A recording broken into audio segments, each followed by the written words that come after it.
ተናስተልኝ ክብራትና ክብራን የዩቲዩብ ቻናል ቤተሰቦች የሰዓቱን አጫጭር ሁለት መረጃዎች ይዤ ቀርብ ያለው እስከ ፍጻሜ አብራችሁን ቆዩ። የግብፁ ፕሬዝዳንት አብዱል ፈታህ አልሲሲ በኢትዮጵያ ላይ ጠንከር ያለ ዛቻ ማስተላለፋቸው ተሰማ። ማናቸውንም እርምጃ ለመውሰድ አናመነታም ሲሉ ነው የተደመጡት። አብዱል ፈታህ አልሲሲ ኢትዮጵያን በተመለከተ ያሰሙት ዛቻ ምንድነው? በዝርዝር ታደምጣላችሁ። በሌላ በኩል አሳዛኝ ዜናን የተሰማው በሊቢያ የባህር ዳርቻ የ61 ሰዎች አስክሬን መገኘቱ በርካቶችን አስደንግጧል።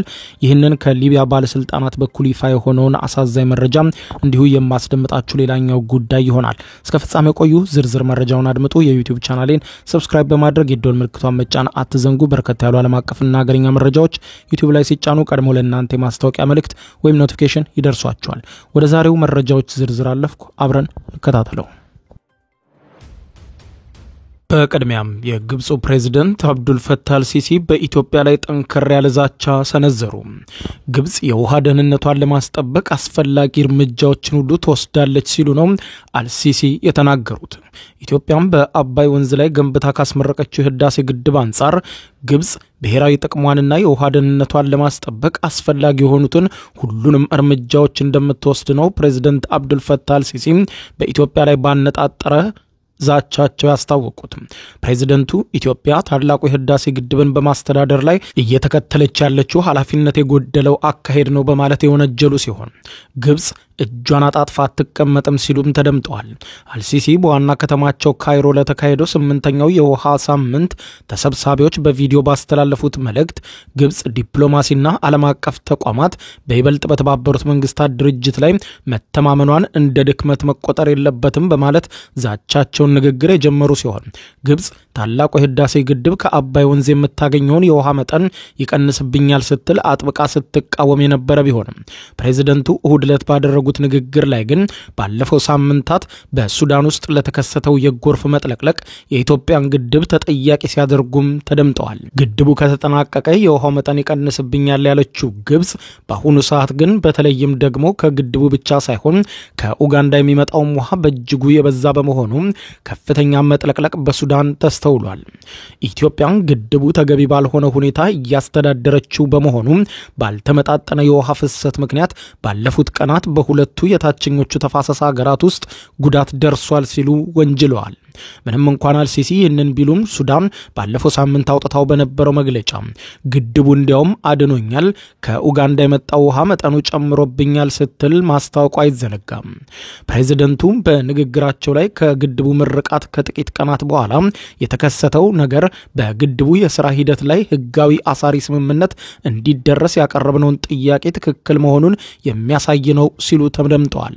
አልሲሲ ኢትዮጵያ የታችኛው ተፋሰስ ሀገራትን አስቀድማ ሳታሳውቅ ወይም ሳትተባበር ወጥነት የሌለው ውሃ ትለቃለች ሲሉም ወንጅለዋታል።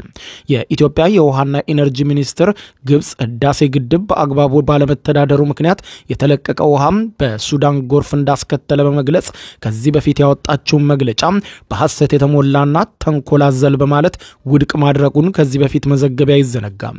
ታላቁ የኢትዮጵያ ህዳሴ ግድብ ባይኖር ኖሮ ባለፉት ወራት በኢትዮጵያ ደጋማ ቦታዎች ላይ የታየው ከፍተኛ ዝናብ ሱዳንና ግብጽ ውስጥ በሰው ህይወትና በመሰረተ ልማት ላይ ከባድና ታሪካዊ ውድመት ሊያደርስ ይችል ነበር በማለት የኢትዮጵያ መንግስት ባወጣው መግለጫ አስታውቆ ነበር። አልሲሲ በዚህ ዛቻ አዘል ንግግራቸው ላይ ታዲያ ሀገራቸው ግብጽ እስካሁን ወስደዋለች ያሉትን እርምጃ ሲያነርሱ የጥንካሬ መገለጫ የብስለትና በንግግር የማመን የናይል ተፋሰስ ሀገራት ፍላጎትን አደጋ ላይ ሳይጥሉ ለመጠበቅ ያደረግነው ሂደት ነበር ሲሉም ተደምጠዋል። የግብፁ ፕሬዝዳንት ድርቅና የውሃ መጥለቅለቅ በሚኖርበት ወቅትም የውሃ አለቃቀቅን ለመቆጣጠር የሚያስችል አሳሪ የሆነ ስምምነት በሁለቱ የታችኞቹ ተፋሰስ ሀገራትን ያካተተ ስምምነት እንዲኖር የጠየቁ ሲሆን በላይኛው የተፋሰስ ሀገራት የእድገት ፍላጎትና የታችኛውን ተፋሰስ ሀገራት ከጉዳት ለመከላከል በሚኖር ሚዛን መካከል ብቸኛው አማራጭ ነው ብለዋል። ፕሬዝዳንቱም ግብጽ በአባይ ወንዝ ላይ የሚኖርን የተናጠል እርምጃ የማትቀበለው ዓለም አቀፍ አሰራሮችንና ስምምነቶችን ወደ ጎን ስለሚል የተፋሰሱ ሀገራት ፍላጎት ስጋት ላይ ስለሚጥል እንዲሁም የፍትህንና መረጋጋት መርሆች ዝቅ ስለሚያደርግ ነው ሲሉም ተደምጠዋል። ልማት የአንድ ሀገር ጉዳይ ብቻ አይደለም ያሉት አልሲሲ የወንዙ ህዝቦች የጋራ የሆነ ኃላፊነትና በትብብር ብቻ ሊጠበቅ የሚችል መብት አላቸው ብለዋል። የተናጠል እርምጃ አይደለም ሲሉም ነው የተደመጡት። በህዳሴ ግድብ ግንባታ ወቅትም ለ14 ዓመታት በተለያየ ዙር የተደረገው ድርድርን የጠቀሱት ፕሬዝደንቱም የሁለቱንም ፍላጎት ከግምት ያስገባ አሳሪ ህግና በመብቶችና በግዴታዎች መካከል ሚዛን የጠበቀ አስገዳጅ ስምምነት ታሳቢ ያደረገ ፍትሃዊና ብልሃት የተሞላው የዲፕሎማሲ መንገድ ነው ብለዋል። ፕሬዝደንቱ በንግግራቸው ካይሮ ኢትዮጵያ ያስቀመጠቻቸውን የልማት ግቦች የሚያሟሉ በርካታ ጥሩ ቴክኒካዊ አማራጮችና የሁለቱን የታችኛው ተፋሰስ ሀገራት ጥቅም የሚያስጠብቅ ሐሳብ አቅርባ ነበረ ሲሉም አገራቸውን ሲያሞግሱ ተደምጠዋል። አልሲሲ ወንዙ የሁሉም የተፋሰሱ መንግስታት የጋራ ንብረትና በብቸኝነት ሊያዝ የማይችል የጋራ ሀብት ነው በማለት በናይል ላይ ብቸኛ የሉዓላዊነት ሐሰተኛ ይገባኛል ጥያቄ ተቀባይነት የለውም ሲሉም ተደምጠዋል። ግብጽ በአባይ ላይ የውሃ እጥረት ካለባቸው ሀገራት መካከል መሆኗን የጠቀሱት ፕሬዝደንቱ ከሀገራቸው 100 ሚሊዮን ህዝብ 98 በመቶ የውሃ ፍላጎታቸውን የሚያገኙት ሙሉ በሙሉ ከአባይ ወንዝ መሆኑን ጠቅሰው የህልውና ጉዳይ ነው ሲሉ ተደምጠዋል። ፕሬዝደንቱ አክለውም ሀገራቸው በአባይ ወንዝ ጉዳይ ላይ ስትከተለው የነበረው ዲፕሎማሲያዊ መንገድ የደካማነት ምልክት አይደለም በማለት ጠቅሰው ነገር ግን ኢትዮጵያ እየተከተለች ካለው አካሄድ አኳያ ዝምታን አንመርጥም ከዚህ በኋላ ብለዋል። ጥቅማችንን ለማስጠበቅ አስፈላጊ ያልነውን እርምጃ ሁሉ እንወስዳለን ብለዋል። አልሲሲ በንግግራቸው ድንበር ተሻጋሪ ወንዞች የተፈጠሩት ዜጎችን ሊከፋፍሉ ሳይሆን ለውህደትና ለትብብር ድልድዮች እንዲሆኑ ነው ብለዋል። የውሃ ደህንነት ቅንጦትና ዘላቂ የልማት አማራጭ አይደለም ካሉ በኋላ እነርሱ ሊጠበቁ የሚችሉት በዓለም አቀፍ ህግ በጋራ ጥቅም እንዲሁም ሁሉንም ተጠቃሚ በሚያደርግ መርህ ላይ በተመሰረተ ፍትሃዊ አጋርነት ብቻ ነው ብለዋል።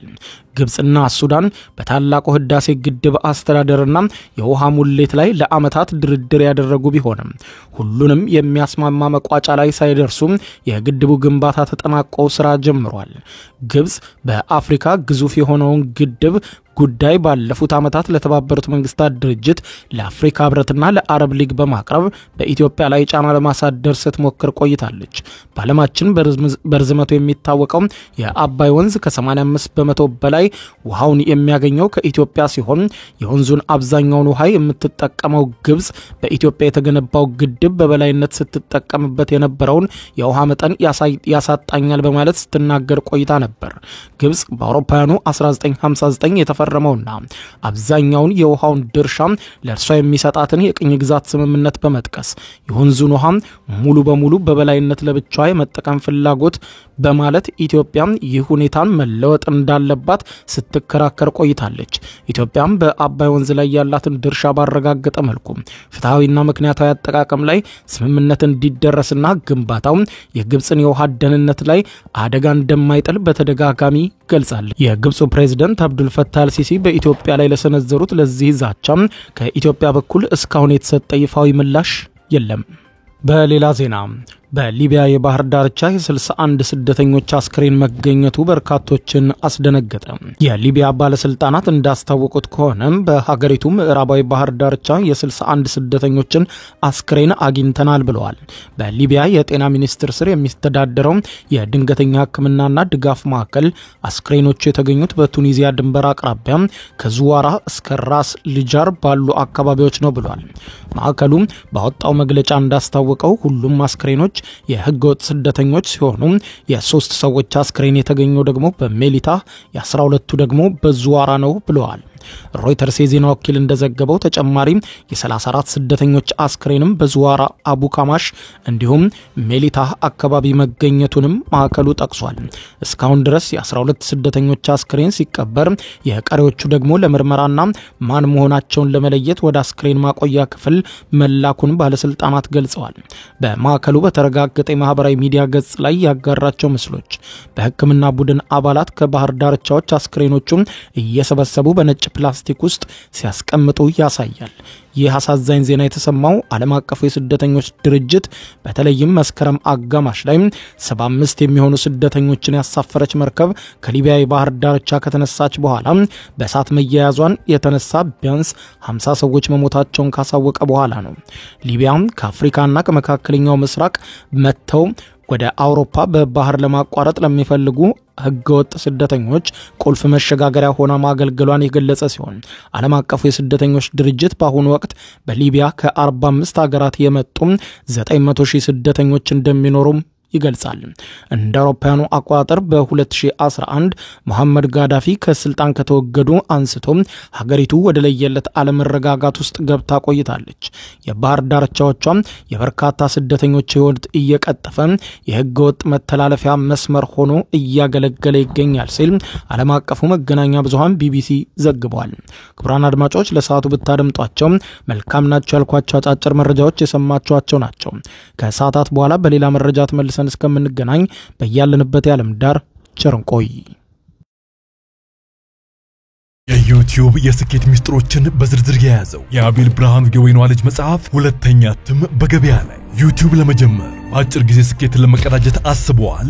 ዩቲዩብ ብጀምር ስንት ብር አገኘሁም ብሎ አስበዋል? እንግዲያውስ በዩቲዩብ 2 የወርቅ 3 የብር ሽልማቶችን ያገኘው የአቤል ብርሃኑ የወይኗ ልጅ የዩቲዩብ ሚስጥሮች መጽሐፍ በዝርዝር ሁሉንም ያብራራሉታል። ዛሬውኑ ገዝተው ህልሞን እውን የሚያደርጉበትን የዩቲዩብ የስኬት መንገድ ይጀምሩ። በሀገር ቤት አከፋፋይ አዲስ አበባ ሜክሲኮ ኮሜርስ መጽሐፍት መደብ። በውጭ ሀገራት ለምትገኙ ከአማዞን ላይ ብታዙ በቀናት ውስጥ ደጁ ይደርሳል። የአማዞን ሊንኩን እዚህ ቪዲዮ ኮሜንት ላይ ያገኙታል። የዩቲዩብ ሚስጥሮች ዘመኑ ጋር ተፈላጊ መጽሐፍ።